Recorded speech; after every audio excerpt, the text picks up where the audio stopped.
Chers amis internautes, bonjour, bonsoir. Submergés par l'émotion, évidemment. Je ne vais pas vous mentir, nous sommes tous officiellement en danger de mort. Quand je dis nous, je pense évidemment à nous, les Français de base, nous, les vaches à lait, hein. Nous, les sans-dents, hein, comme dirait le très belliqueux François Hollande, qui n'a pas tort, vraiment, d'ailleurs, parce que des dents, on en a quand même laissé un paquet sur la croisette, là, sur la promenade des Anglais, hein. On pourrait même nous appeler les sans-têtes, ça marchera encore, parce qu'il y a eu pas mal de décapitations, hein, avec cette histoire de camion. Là, on est arrivé à un niveau de violence, on va pouvoir commencer à parler de méchanceté. Hein. Alors, il existe, semble-t-il, une réelle volonté de nous pourrir les vacances. Et puis alors, sur Internet, on n'en a pas loupé une miette. Hein. Moi, j'ai mes gosses, ils sont arrivés avec des photos, c'est atroce, putain. Même moi, je les avais pas vus. J'ai dit, comment tu trouves ça, toi? Me disant, regarde, c'est sur la croisette, papa, regarde. Atroce, il a 8 ans. Je dis, mais c'est atroce, c'était verdun, c'était immonde. Alors évidemment, je présente toutes mes condoléances aux familles des victimes. De tous ces gens que je ne connaissais pas d'ailleurs, mais je leur offre ma compassion, ma pitié. Tout. Enfin, pareil, c'est la formule de politesse qui est obligatoire. On sait très bien, malheureusement, hein, que dans un mois, on aura tout oublié. Je pense que ces gens n'auront pas accès au devoir de mémoire éternelle. Pourtant, ce crime particulièrement atroce, qui nous a tous donné envie de vomir, ressemble à s'y méprendre, hein, à ce que l'on pourrait qualifier de manière un peu hâtive de crime contre l'humanité. Mais non, ne faisons pas preuve de précipitation. Dans ce domaine, soyez très prudents, ayez du sang-froid. Hein. N'est pas crime contre l'humanité qui veut. Il y a quand même une petite étude à faire, il faut sortir une petite machine à calculer, cosinus, enfin, je connais pas le calcul, c'est comme le TEG, on dit pas... Certes, je ne vais pas vous mentir, il apparaît indéniablement quelques similitudes dans l'esprit, hein, entre cette funeste entreprise niçoise et un programme d'extermination, hein, voire de solution finale, tels que ceux enseignés dans nos écoles. On y retrouve incontestablement cette notion d'organisation implacable, hein, l'allocation du camion, le fait d'avoir vidé les comptes, le machin, une méthodologie radicale et systématique, hein, avec un rendement qui aurait rendu jaloux le plus créatif des officiers nazis, hein, quasiment 100 morts en moins d'1 minute 30. En d'autres temps, il aurait été évidemment décoré de la croix de fer. Mais non, malgré ses performances fascinante, comme dirait Alain Souchon. Ouais. Alain Souchon qui est fasciné par les gens de Daesh et fasciné également par Hitler. Je suis fasciné par ce qui se passe dans le monde. Je suis fasciné par les gens de Daesh, par les gens qui en égorgent d'autres parce qu'ils sont flics, par les gens qui tuent des ministres parce qu'ils prennent des décisions qui ne leur conviennent pas. C'est fascinant comme ce qu'il s'est passé pendant la Seconde Guerre mondiale. La psychologie d'Hitler est fascinante. C'était une semaine avant les attentats de Nice. Peut-être aujourd'hui, il modérerait un peu ses propos. Mais ouais, il était fasciné. J'étais étonné parce que moi, à un moment donné, je me suis senti humoriste traité comme un terroriste. Et je l'avais dit, j'ai dit, je me sens un peu quand même Charlie Coulibaly. Et condamnation pour apologie d'acte de terrorisme. Il n'y en a pas, il n'y a pas d'apologie d'acte de terrorisme dans ce que j'ai dit, mais j'ai été condamné. Mais j'ai dit, mais comment? Ça vient d'en haut, laissez tomber. J'ai dit, oui, mais alors Alain Souchon, comment ça va se passer? Parce que là, il va être pendu ou quoi? Hérétique! Au bûcher! C'est le bûcher! Fermez-la 2 secondes! Et non, apparemment, le parquet n'a pas poursuivi Alain, qui est fasciné par les gens de Daesh. Je ne dis pas qu'il y a 2 poids 2 mesures, je ne veux pas jouer la victime, hein, mais c'est vrai que ça ressemble énormément, parce que, bon bref, malgré le caractère donc barbare ultime de ce crime, il ne rentre pas, vous l'avez compris, dans le cadre des crimes contre l'humanité. Il sera classé sans suite dans le grand manuel d'histoire de l'éducation nationale, aux éditions Fernand Nathan. Une ligne, peut-être, subsistera dans les archives municipales, à la rubrique des accidents de la route. C'est ainsi que s'écrit l'histoire, mes amis. Bref, nous sommes prévenus, ce qui s'est passé à Nice va se reproduire ailleurs, partout, encore et encore. Nous sommes dans une guerre totale, a dit Nicolas Sarkozy. Il faut qu'on comprenne qu'on est en guerre, une guerre totale. Nos ennemis n'ont pas de tabou, pas de frontières, pas de principe. Donc je vais employer des mots forts. Ça sera eux ou nous. Parce que t'as la guerre qui est à peu près, c'est pas totale, c'est à 60... Bon allez, tu vois, mais tu peux faire une sieste. Mais là c'est guerre totale. 24 heures sur 24. 0 heure, minuit.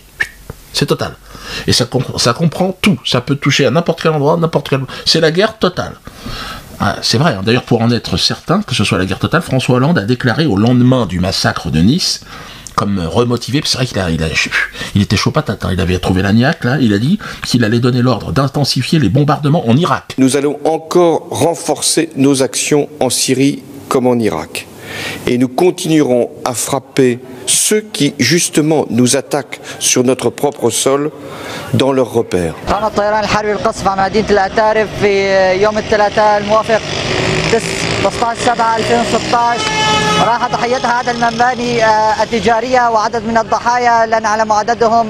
Mais quel rapport avec Nice? Il dit, il faut y aller, il faut 100%, balancer toute la purée. Donc heureusement qu'ils n'avaient pas chargé les trucs nucléaires, hein. Ils sont encore au pétard à mèche, mais enfin en gros quand même, hein. Ils tuent quand même beaucoup là-bas. Mais là, les gens étaient un peu surpris, hein. On lui demande à François s'il était prêt, à un moment donné, on lui a demandé s'il était prêt à envoyer son coiffeur personnel, afin de justifier le salaire de ce dernier, 10 000 € mensuels par mois. Donc c'est vrai que s'il l'envoie au front en Irak, ça calmera un peu la rumeur.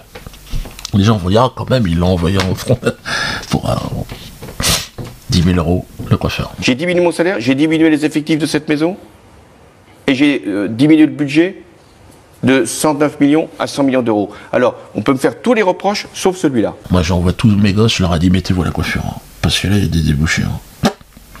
Il faut reconnaître la constance de ce gouvernement, hein, qui perd et qui échoue dans absolument tout ce qu'il entreprend. C'est extraordinaire.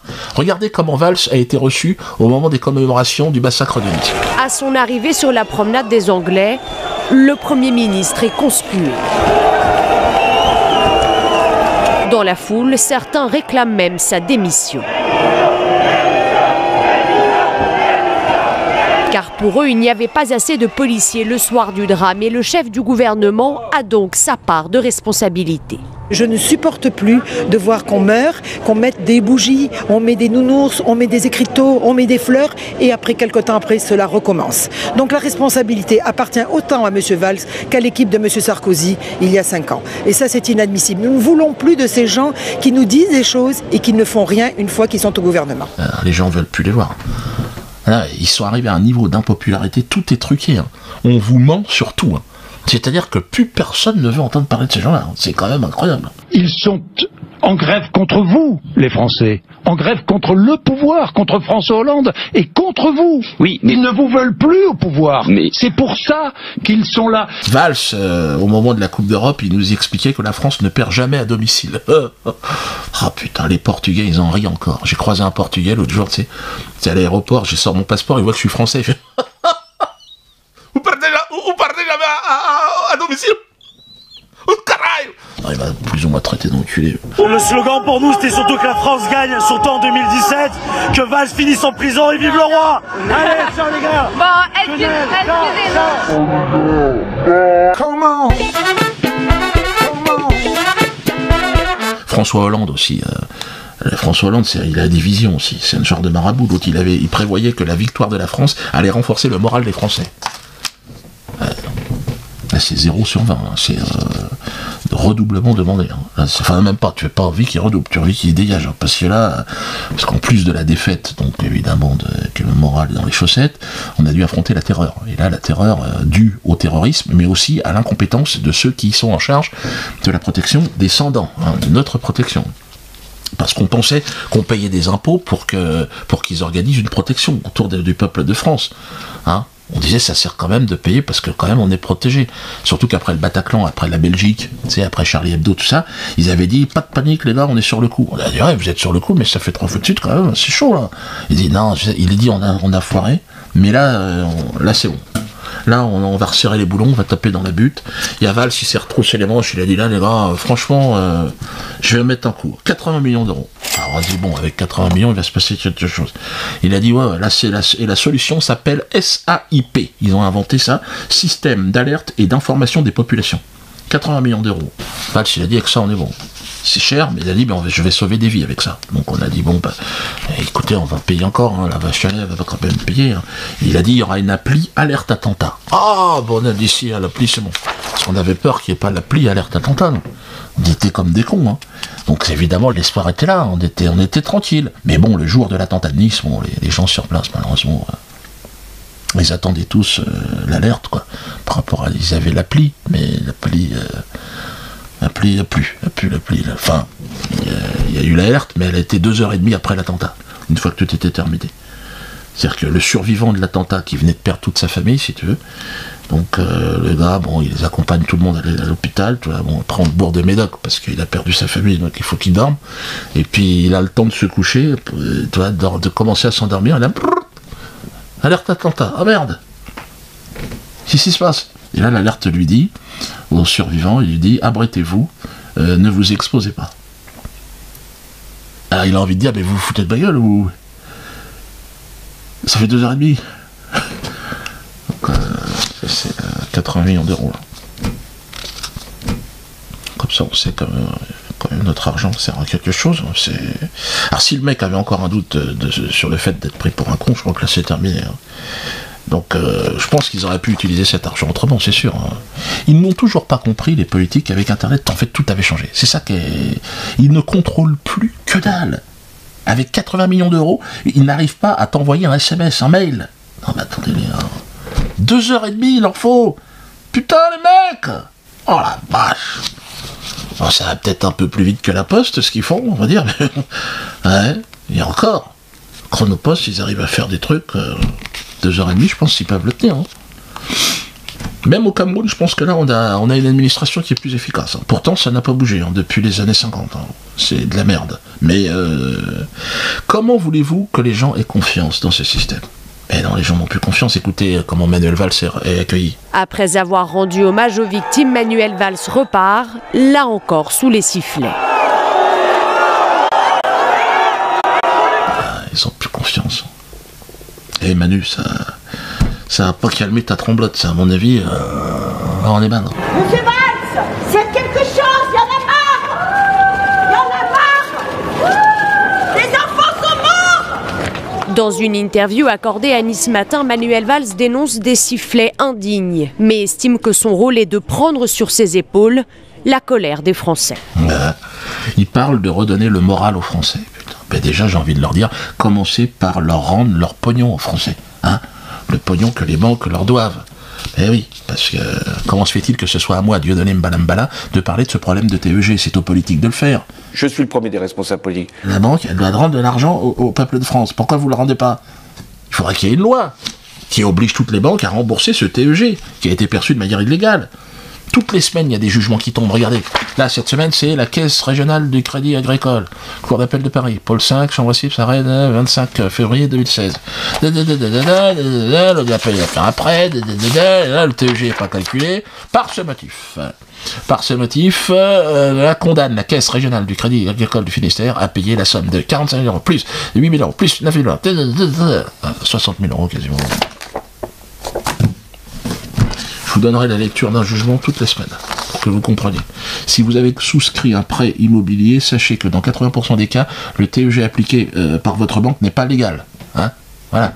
Donc vous nous envoyez vos contrats de prêt, hein, on va vous les étudier gratuitement. Donc on va vous dire exactement combien vous pouvez récupérer et quelle est la procédure à mettre en place. Plus on va être nombreux en plus de ça, et moins on ira devant les tribunaux. On va faire une négociation après, à la fin avec les banques. Ils seront obligés, vu tous les contrats qui sont en train de tomber. C'est pareil pour la non-assurance. Envoyez vos contrats d'assurance. Ben oui, vous allez payer moins cher. Qu'est-ce que vous risquez, hein? C'est comme ce mec que j'ai vu l'autre jour, il me dit merci Diodo, un assurance génial, moins 40%. Il était content le mec. Il m'a dit j'ai halluciné, comment tu fais? Je dis bah tu sais, on est nombreux, automatiquement, les coûts, plus d'intermédiaires. Il me dit ouais c'est extra, putain. Ouais, j'étais au théâtre, la main d'or. Il est venu me voir à la fin, là je fais des dédicaces, et puis il me dit ouais, pourtant je t'aimais pas, tu sais. Je dis ah bon? Il me dit ouais, je suis juif. Ah, je dis alors, parce que t'es juif, tu crois que je t'aime pas? Que ça peut foutre? Il me dit non, bah, parce que dans ma famille, c'est vrai. Ah, je lui dis c'est vrai, dans ta famille, c'est vrai que dans la communauté juive, il y a des gens qui ne sont pas comprendre. Que j'ai pas fait rire, que je sais pas ce qui s'est passé. Mais j'ai dit, il se trompe, il faut qu'ils viennent me voir. Ils me disent, ah non, ils te viendront jamais. Bah, j'ai dit, toi t'es venu parce que je t'ai fait gagner du pognon avec ton assurance aussi. Je commençais plus ou moins à insulter. Et non, mais gentiment, tu vois, avec toute la délicatesse que vous connaissez. Et il me dit, non, je suis vraiment marré, Diodo. Je te dis, c'est un super spectacle. J'ai dit, c'est vrai. C'est vrai que mon spectacle, les médias, ça marche. Il y a quelque temps, j'avais donné quelques invitations. C'est terminé, hein, trop tard. Je sais, vous en voulez, mais il n'y en aura plus. Plus d'invitations. Il faut payer maintenant. Parce qu'il y a du monde. Et puis, je vais vous dire, les gens se marrent. Au premier rang, il y a une femme, elle s'est pichée dessus. J'étais gêné. J'ai dit qu'on ne mérite pas quand même. Mais ça fait plaisir. Ça fait plaisir. C'était quand c'était avant-hier, il y a un mec aussi, pareil, arrête, parce qu'il riait trop. Arrête. Je dis, je peux pas arrêter, c'est un spectacle. Si tu me racontes. Donc là, on est arrivé à un degré de... Non, ça marche. Le spectacle sur les médias, en plus, c'est dans l'air du temps. Vous avez vu au lendemain des attentats de Nice, les médias tout de suite, les politiques. Puis là, maintenant, ils n'ont plus attendu, ils s'engueulent, Ouais, c'est un spectacle atroce. C'est pour ça qu'on a vraiment l'impression qu'on se fout de notre gueule. Tenez, je vous pose un petit ananas, hein. C'est toujours esthétique, toujours soviétique. Hein.